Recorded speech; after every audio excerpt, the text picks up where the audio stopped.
కి స్వాగతం. ఈ రోజు వార్తల్లోని ముఖ్యాంశాలు మీకోసం. కర్నూలు జిల్లా కోడుమూరులో వ్యవసాయ శాఖ మంత్రి అచ్చెన్నాయుడు పర్యటన.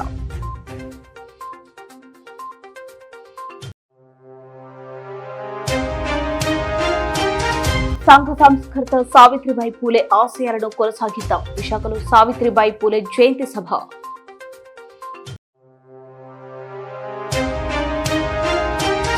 కర్నూలులో రోడ్డు ప్రమాదంకు గురైన ఇంటర్ విద్యార్థి అవయదానం, పలువురికి కొత్త జీవనం.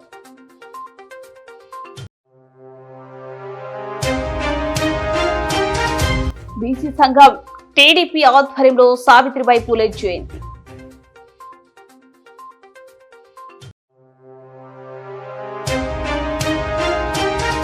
అఖిల భారత సిఐటియు మహాసభలకు కర్నూలు నుండి కదిలిన కార్మికులు. కోడుమూరు జిల్లా పరిషత్ ఉన్నత పాఠశాల మైదానం సభలో ఉల్లి రైతులకు వ్యవసాయ శాఖ మంత్రి అచ్చెన్నాయుడు చెక్కులు పంపిణీ చేశారు. ఖరీఫ్ సీజన్ లో ఉల్లి పంట మార్క్ ఫైట్ ద్వారా ఉల్లి అమ్మిన రైతుల ఖాతాలో నగదును జమ చేశారు. కర్నూలు, కడప జిల్లాలకు చెందిన 37,752 మంది రైతులకు సీఎం చంద్రబాబు ప్రకటించిన హెక్టార్కు 50,000 చొప్పున 128.33 కోట్ల రూపాయలు నేరుగా రైతుల ఖాతాలో జమ చేయనున్నామని తెలియజేశారు. ఒక్క కర్నూలు జిల్లాలోనే 31,352 మంది రైతులకు 99.92 కోట్లు జమ అయిందన్నారు. మంత్రితో పాటు కోడుమూరు ఎమ్మెల్యే బొగ్గుల దశగిరి, గుంతకల్ ఎమ్మెల్యే గుమ్మనూరు జయరాం పాల్గొన్నారు.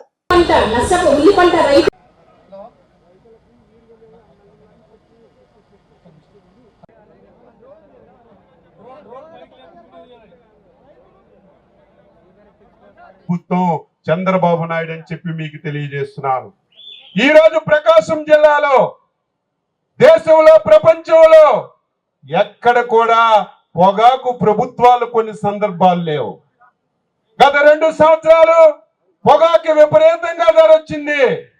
రైతులు ఒకటి పెట్టవలసింది 4-5 రెట్లు పెట్టి విపరీతంగా బల్లి పొగాకు పండించారు.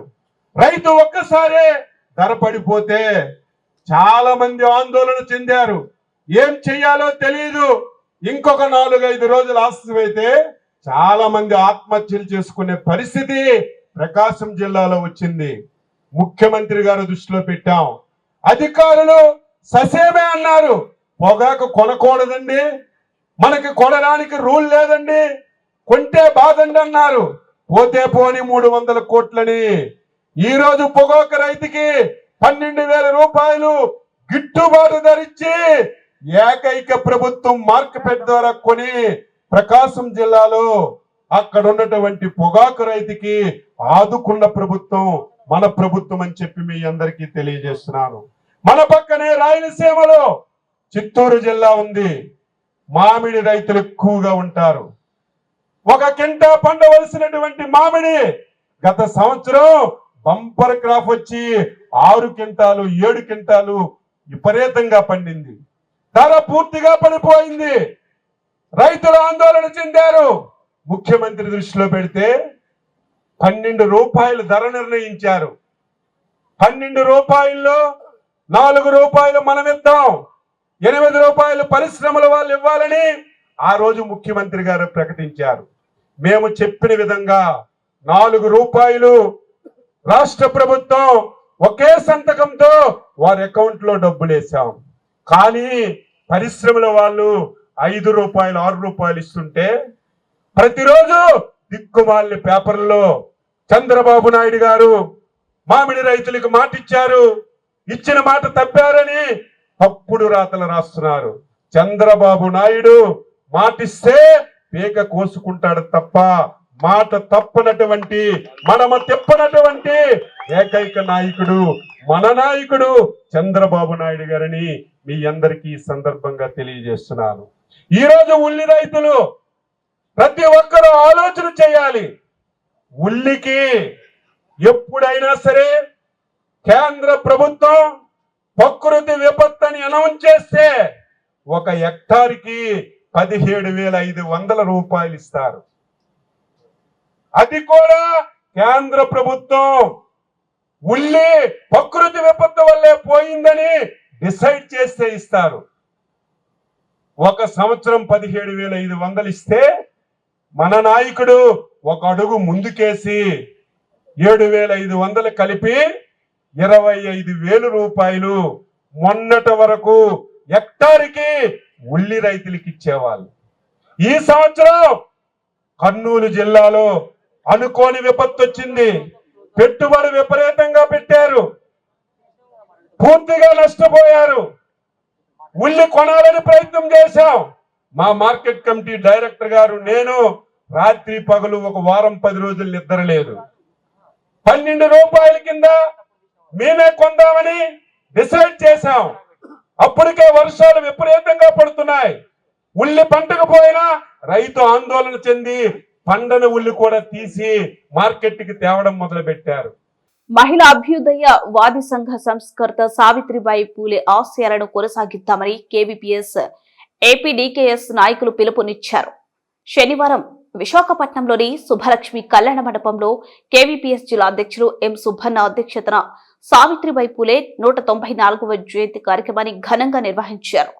ఈ సందర్భంగా 77వ వార్డు కార్పొరేటర్ డాక్టర్ గంగారావు, వ్యవసాయ కార్మిక సంఘం రాష్ట్ర అధ్యక్షులు దడాల సుబ్బారావు, కేవీపీఎస్ రాష్ట్ర అధ్యక్ష కార్యదర్శులు ఓ నల్లప్ప, ఆంధ్ర మాల్హద్రి, ఏపీ డప్పు కళాకారుల సంఘం రాష్ట్ర అధ్యక్షులు ఎండి ఆనందబాబు, కేవీపీఎస్ రాష్ట్ర నాయకులు విజయమ్మ, రమణ, ఏపీడీకేఎస్ కర్నూలు జిల్లా కార్యదర్శి కరుణాకర్, సత్యసాయి జిల్లా కార్యదర్శి హనుమయ్య పాల్గొని మాట్లాడారు.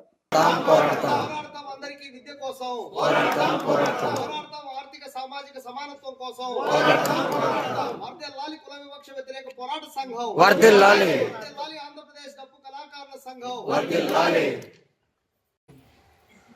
బీజేపీ వచ్చి మొత్తం దేశంలో ఉండేటటువంటి యూనివర్సిటీలు, కాలేజీలు, స్కూల్స్ దగ్గర నుంచి ప్రైవేట్ వాళ్ళకి ఇచ్చేటటువంటి ప్రారంభించింది.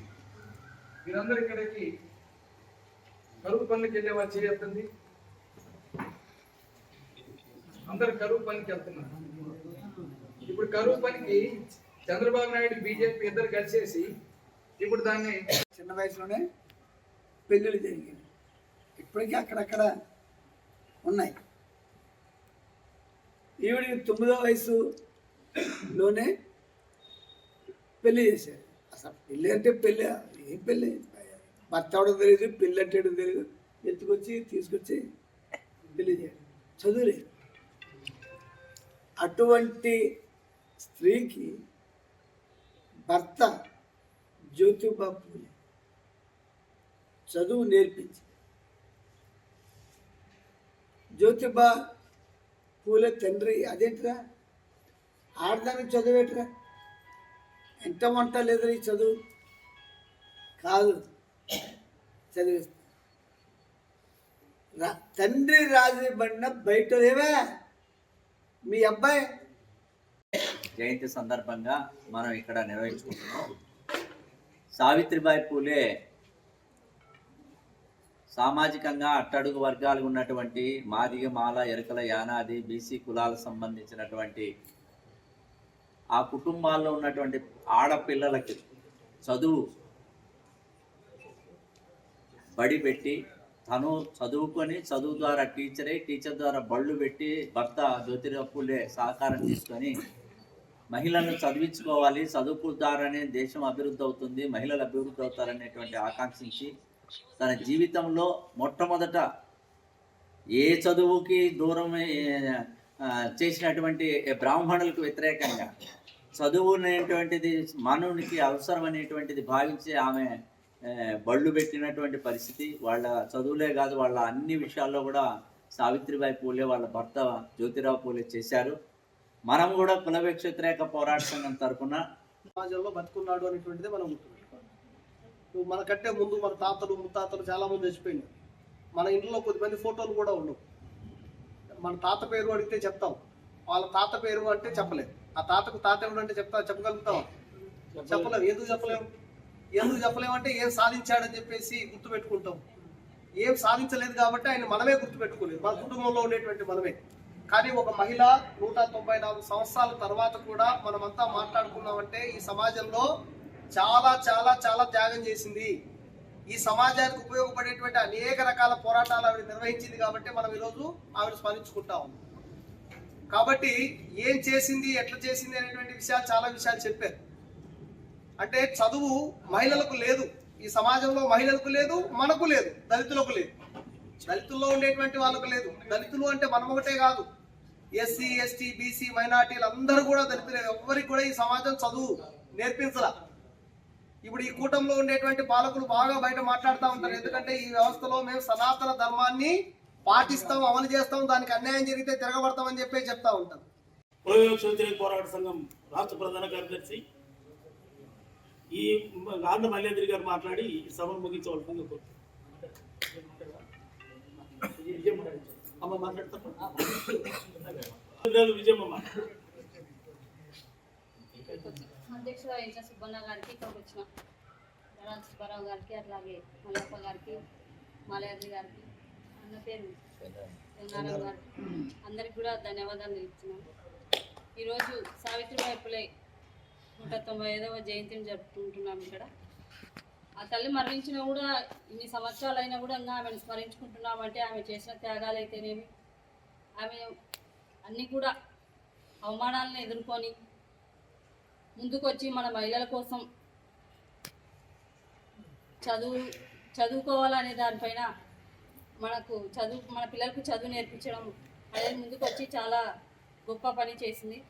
ఆ తల్లికి ఇప్పటికి కూడా ధన్యవాదాలు తెలుసుకుంటున్నాము. ఆమె మన పిల్లల కోసం చాలా త్యాగాలు చేసి, జీవితాన్ని త్యాగం చేసి, ఆనాడు పెద్ద ఎత్తున ఉన్నటువంటి కుల వ్యవస్థకు వ్యతిరేకంగా, కుల వివక్షకు వ్యతిరేకంగా, అసమానతకు వ్యతిరేకంగా, దోపిడీకి వ్యతిరేకంగా అందరికీ సమాన అవకాశాలు ఉండాలి. సమాన అవకాశాలు ఉండాలంటే హక్కులు ఉండాలని చెప్పి ఆ రకంగా హక్కుల్ని మనకు సాధించి పెట్టారు.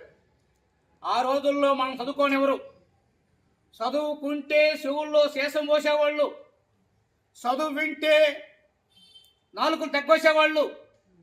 కాబట్టి ఆ రోజుల్లో చదువుకుంటే ఆ రకంగా నేరంగా భావించి చెవుల్లో శేషం పోసి నాలుకలు తగ్గొసేటువంటి దుర్మార్గమైనటువంటి పరిస్థితి ఆనాడు ఉంది. మీరు జయమన్న సినిమా చూసారా? జయమన్న దగ్గర దళితుడు పూజారిగా పెట్టినందుకు ఆ యొక్క పూజారి యొక్క కారణంగా ఉన్నటువంటి నాలుకని తెగ్గొశారు. ఆ రోజుల్లో దాన్ని చూపించారు. అంటే మనము గ్రామీణ ప్రాంతాల్లో ఉన్నటువంటి నివాస ప్రాంతాల నుంచి ఊళ్ళోకి వెళ్ళాలంటే మన అడుగులు తొక్కితే మళ్ళీ. కర్నూలు నగరంలో జరిగిన రోడ్డు ప్రమాదంలో మృతి చెందిన ఇంటర్ విద్యార్థి కుశాల్ వీర సాయి కుమార్ అవయవ దానం చేసి పలువురికి కొత్త జీవనం అందించారు.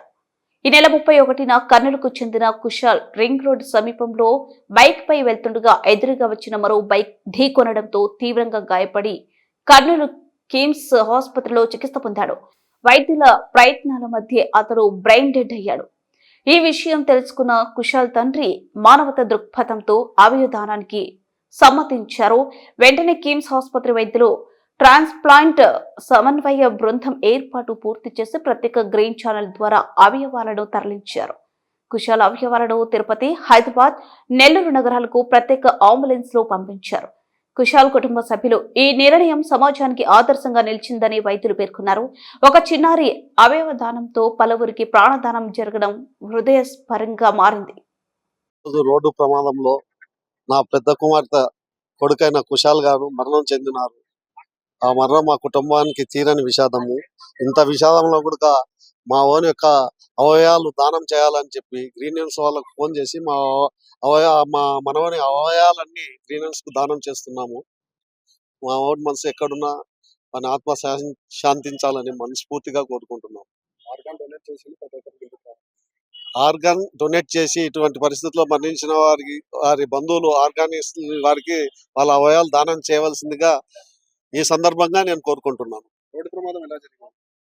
స్కూటర్లో వెళ్ళిపోతుంటే రోడ్డు ప్రమాదం జరిగింది. ఎప్పుడు జరిగింది? 31. మా మనవడు ఇంటర్ ఫస్ట్ ఇయర్ చదువుతున్నాడు. చాలా నేను చెప్పకూడదు కానీ మా చదవడం చాలా బుద్ధివంతుడు, చదువులో ఫస్ట్ ఉన్నాడు. చిన్నప్పటి నుంచి ఎంతో హుషారు. మా దరిద్రమో వాడు యాక్సిడెంట్ లో చనిపోవడం మా కుటుంబానికి, మా బంధువర్గానికి తీరని లోటుగా మేము భావిస్తున్నాం. అవయవ దాన కార్యక్రమం జరిగింది. 15 అబ్బాయి కుశాల్ సాయి కుమార్ అనే వ్యక్తి 31st నైట్ 10:30కు రోడ్ యాక్సిడెంట్ కి గురై నైట్ 10:30కు రోడ్డు యాక్సిడెంట్ కి గురై యాక్సిడెంట్ లో హెడ్ జరగడా బ్లీడింగ్ జరిగింది. దాని తర్వాత పరీక్షలు చేసిన బ్రేక్ అని నిర్ధారణ జరిగింది.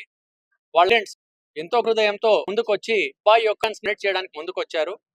దీనిలో హార్ట్ గుండెసి ట్రాన్స్పోర్ట్ చేయడం జరిగింది. లంగ్స్ హాస్పిటల్ సికింద్రాబాద్ కి వెళ్ళాయి.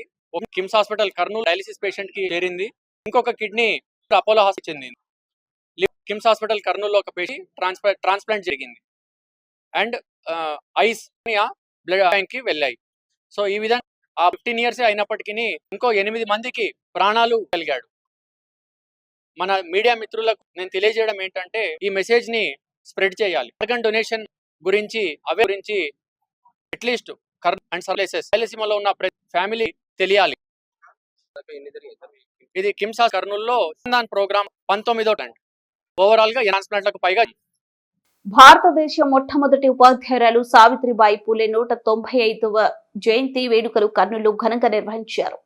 జాతీయ బీసీ సంక్షేమ సంఘం, తెలుగుదేశం పార్టీ నాయకులు సంయుక్తంగా నగరంలోనే మేళ్లకొడలిలో ఉన్న సావిత్రిబాయి పూలే దంపతుల విగ్రహానికి పూలమాల వేసి నివాళులర్పించారు.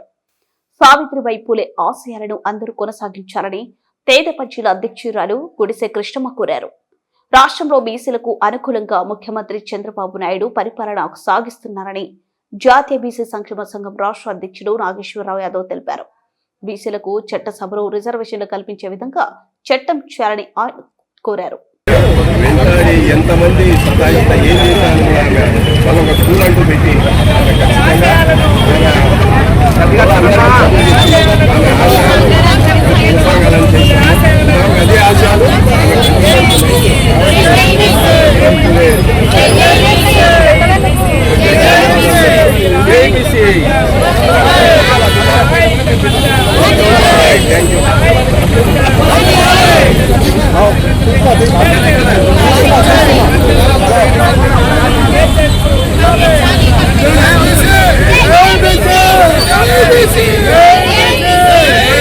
ఈరోజు ఆమెని ఆదర్శంగా తీసుకొని ఎప్పుడో 1831 సంవత్సరంలో ఆమె మహారాష్ట్రలోన సతార్ జిల్లాలో జనవరి 3వ తారీఖున జన్మించి ఈ రోజు ప్రతి ఒక్క మహిళకు ఆదర్శవంతరాలిగా ఉంది. కాబట్టి ఆమెను మేము చాలా గొప్పగా ఆమెను మేము తలుచుకుంటున్నాము.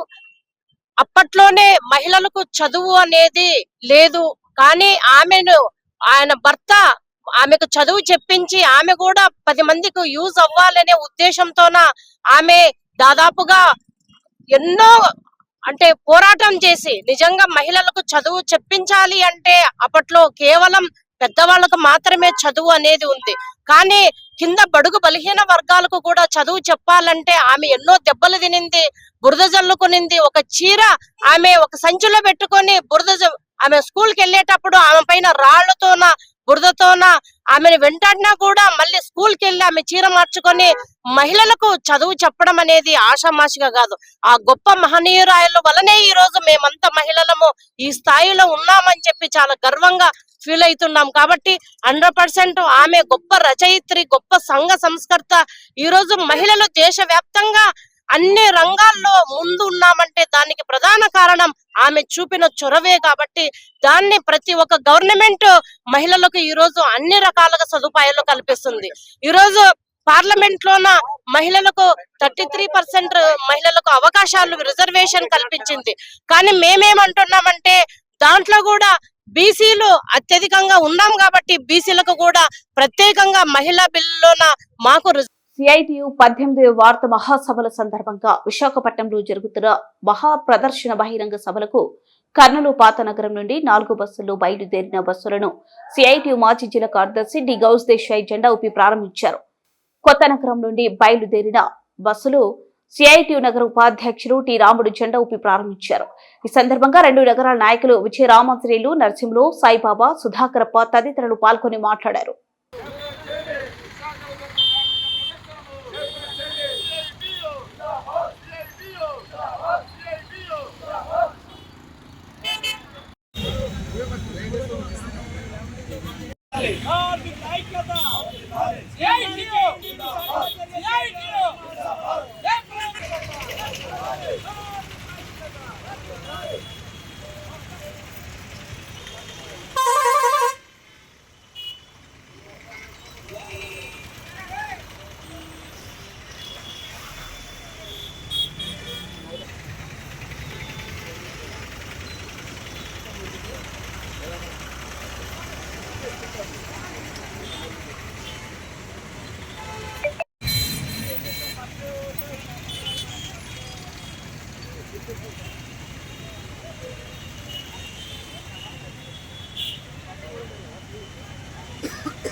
సిఐటియు అఖిల భారత మహాసభలు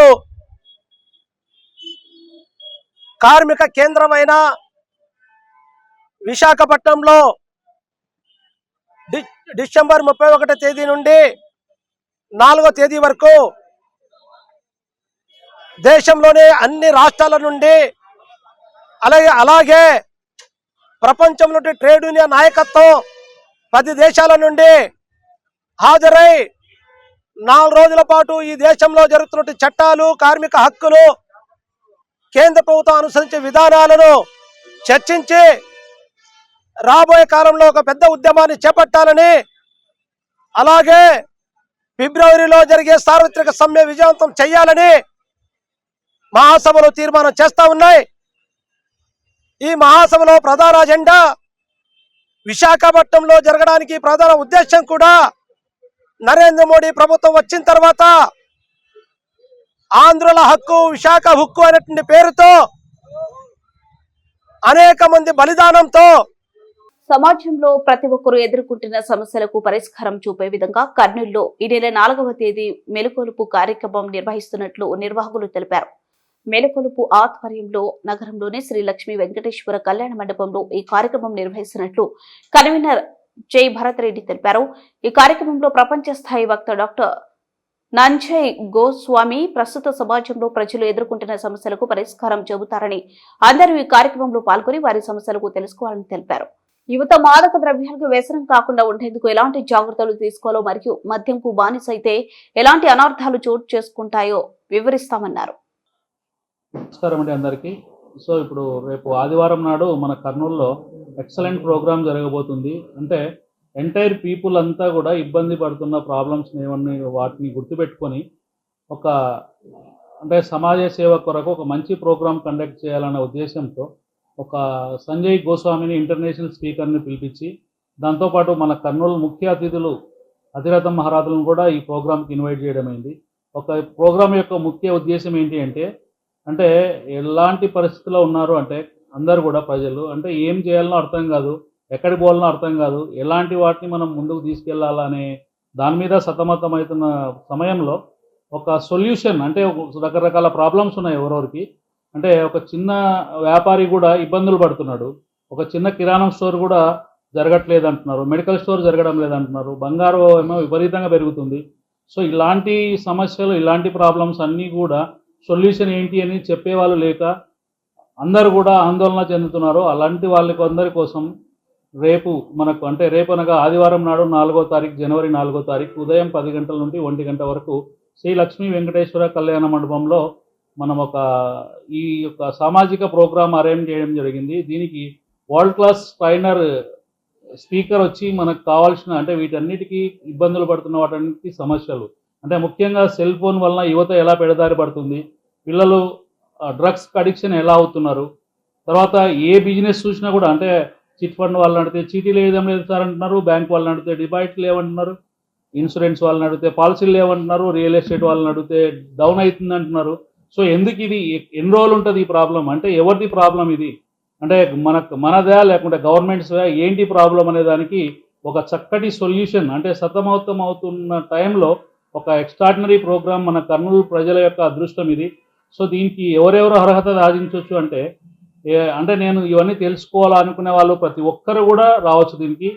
అంటే ముఖ్యంగా పిల్లలు, తల్లిదండ్రులు, తర్వాత బిజినెస్ పర్సన్స్, తర్వాత నెక్స్ట్ ఎవరైతే అంటే నేను ఇవన్నిటికీ అంటే నేను బీటెక్ అయిపోయింది సార్, ఎంటెక్ అయిపోయింది, ఉద్యోగం రాలేదు, ఎందుకు రాలేదు, వస్తుందా లేదా తెలియదు.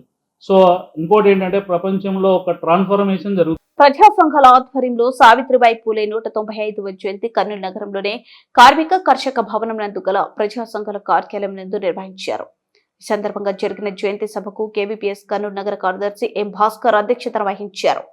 ఈ సందర్భంగా ఎస్డీడబ్ల్యూఎఫ్ రాష్ట్ర నాయకులు జె దివాకర్, సిఐటియు జిల్లా నాయకులు టి రాముడు, ఏపీ రజక వృత్తిదారుల సంఘం రాష్ట్ర అధ్యక్షుడు సి గురుశేఖర్, సిఐటియు నాయకురాలు అరుణ, ఎం రాజశేఖర్ మాట్లాడుతూ 1831 జనవరి 3న మహారాష్ట్రలోని సాతారా జిల్లా నమ్గావ్ లో సావిత్రిబాయి జన్మించిందని 9 ఏండ్ల వయసున జ్యోతిరావు పూలేను వివాహమాడి నిరక్షరాస్యులుగా ఉన్న సావిత్రిబాయికి భర్త జ్యోతిరావు పూలే మొదటి గురువు అన్నారు.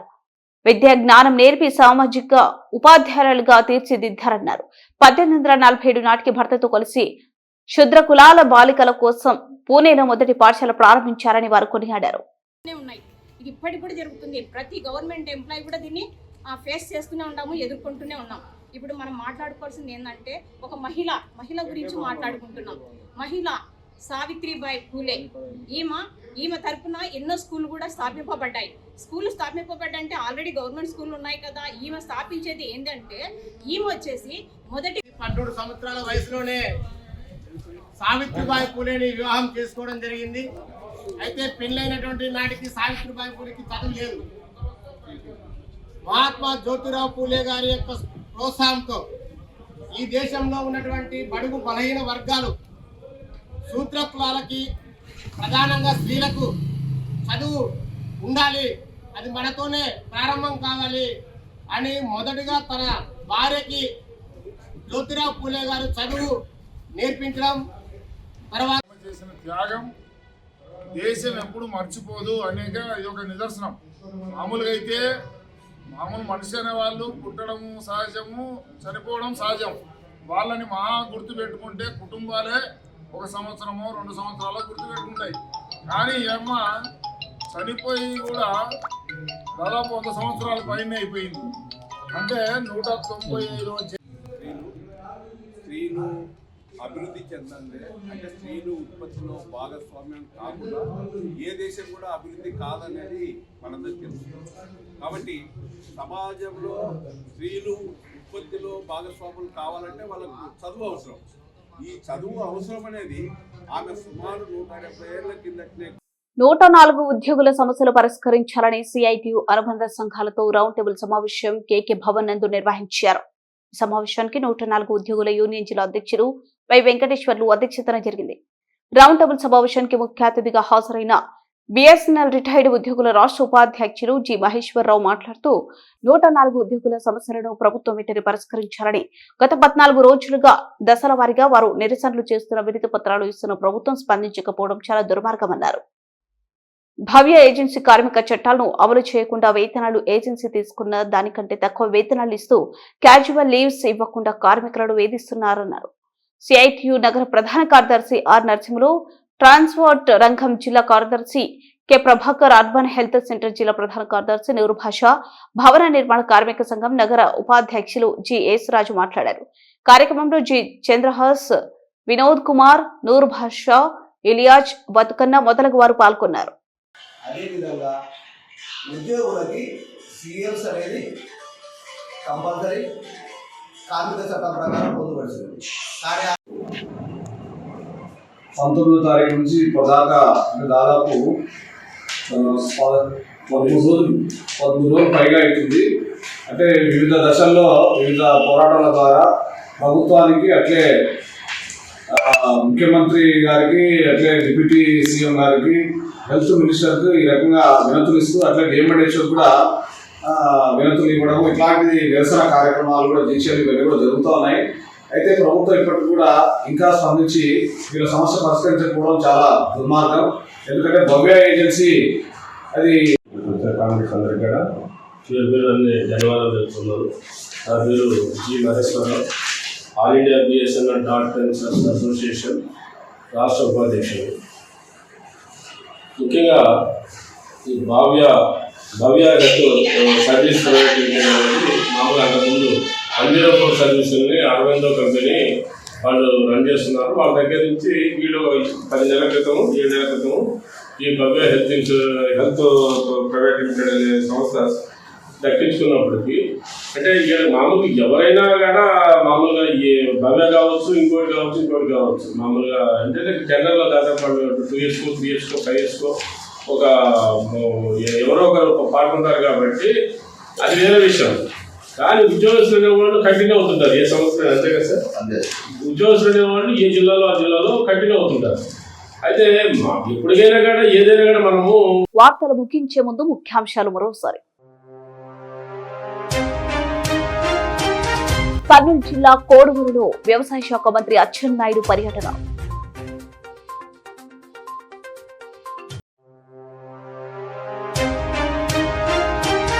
సంఘ సంస్కర్త సావిత్రిబాయి పూలే ఆశయాలను కొనసాగిద్దాం. విశాఖలో సావిత్రిబాయి పూలే జయంతి సభ.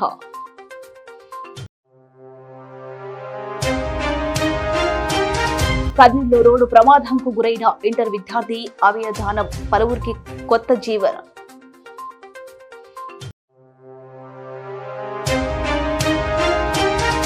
బీసీ సంఘం టీడీపీ ఆధ్వర్యంలో సావిత్రిబాయి పూలే జయంతి.